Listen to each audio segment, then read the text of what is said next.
Bonjour les amis, la vidéo d'aujourd'hui va aborder les causes et la gestion des tensions avec son supérieur dans son environnement professionnel. Beaucoup d'entre nous ont déjà eu à faire face à cette situation. Nous allons développer afin de mieux comprendre ce qui se passe et pour avoir des pistes de solutions. Les conflits avec un chef peuvent provenir de diverses sources, notamment des divergences d'opinion, des problèmes de communication ou encore des désaccords sur les objectifs et priorités. Des questions d'ego, de pouvoir ou de manque de reconnaissance peuvent également jouer un rôle. Les conflits avec son manager peuvent être des défis de taille dans le monde professionnel.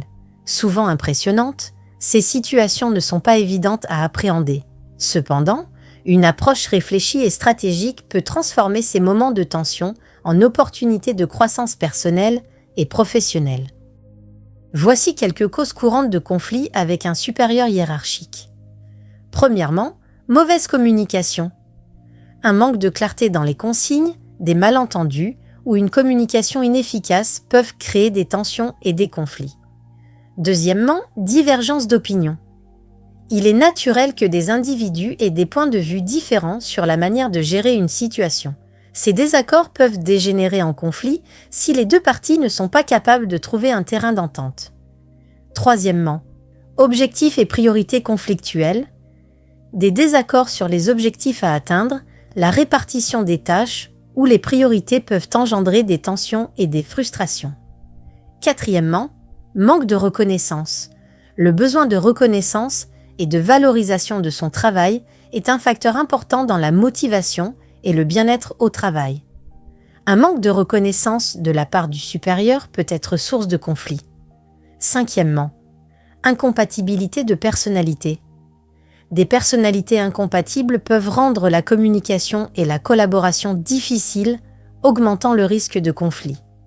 Sixièmement, problème d'ego et de pouvoir.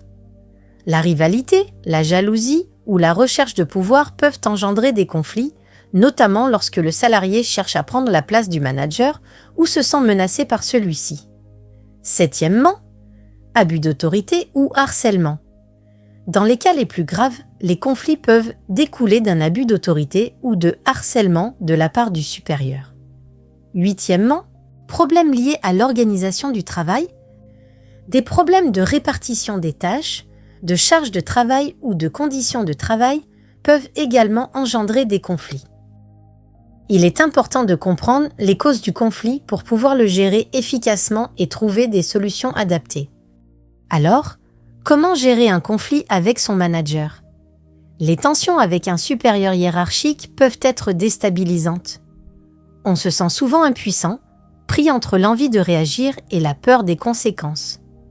Pourtant, il est tout à fait possible d'aborder ces conflits avec calme et intelligence pour en faire une expérience de croissance, à la fois personnelle et professionnelle. Prendre du recul pour comprendre. La première étape, c'est de prendre de la distance. Avant toute réaction, posez-vous. Que s'est-il vraiment passé? Quels éléments ont déclenché cette situation? Y a-t-il eu des incompréhensions, des maladresses, des émotions fortes? Observer les faits avec lucidité permet d'éviter les jugements hâtifs et de poser les bases d'un dialogue plus apaisé. Cultiver la maîtrise de soi. Dans un conflit, nos émotions peuvent prendre le dessus. Pourtant, ce n'est pas la colère ou l'amertume qui résout les choses.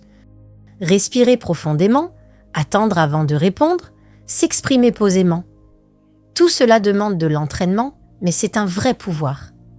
Plus vous développez cette maîtrise de vous-même, plus vous devenez capable d'agir avec justesse, même sous pression. Communiquez avec respect et clarté. Une fois que vous êtes plus apaisé, cherchez le bon moment pour parler avec votre manager. Choisissez un lieu calme, sans tension extérieure. Exprimez ce que vous ressentez avec des mots simples, sans accusation. Parlez des faits, de vos besoins et écoutez aussi les siens. L'objectif n'est pas d'avoir raison, mais de trouver un terrain d'entente. Pratiquez l'écoute active. Écoutez vraiment, c'est tout un art. Cela signifie être pleinement présent à ce que l'autre dit, sans interrompre, sans préparer sa réponse pendant qu'il parle. reformulez ce que vous avez compris, posez des questions si quelque chose n'est pas clair. Cela crée un climat de confiance, où chacun se sent respecté. Cherchez ensemble des solutions. Une fois le calme retrouvé, entrez dans une démarche constructive. Proposez des idées, soyez ouverts aux suggestions. Essayez de construire une solution où chacun trouve son compte.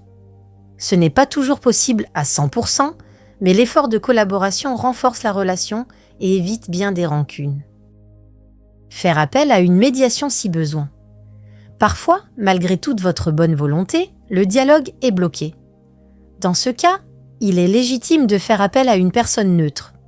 Un RH, un médiateur, un collègue de confiance. Cette tierce personne peut apporter un regard extérieur et relancer la discussion avec plus de sérénité. Maintenir un lien sain. Une fois le conflit résolu, continuez à cultiver la relation. Vérifiez régulièrement que la situation évolue positivement. Restez vigilant aux petits signes de tension pour les désamorcer au plus vite. Et surtout, apprenez à mieux connaître votre manager. Cela vous aidera à mieux adapter votre façon de communiquer tout en posant vos propres limites avec respect. Gérer un conflit avec son manager, ce n'est pas simple, mais c'est possible. C'est un chemin qui demande du calme, de l'écoute et parfois du courage. Mais c'est aussi un formidable moyen d'apprendre à mieux se connaître, à mieux s'exprimer et à construire des relations professionnelles plus saines et plus humaines. N'oubliez pas, chercher la paix ne veut pas dire fuir les conflits. Cela veut dire les aborder avec respect, lucidité et une réelle envie de transformer la tension en compréhension. Si cette vidéo vous a été utile, pensez à liker, vous abonner à la chaîne et surtout à partager cette vidéo autour de vous. Votre soutien nous aide énormément à continuer à créer du contenu enrichissant. Merci à vous et à très bientôt pour une nouvelle vidéo.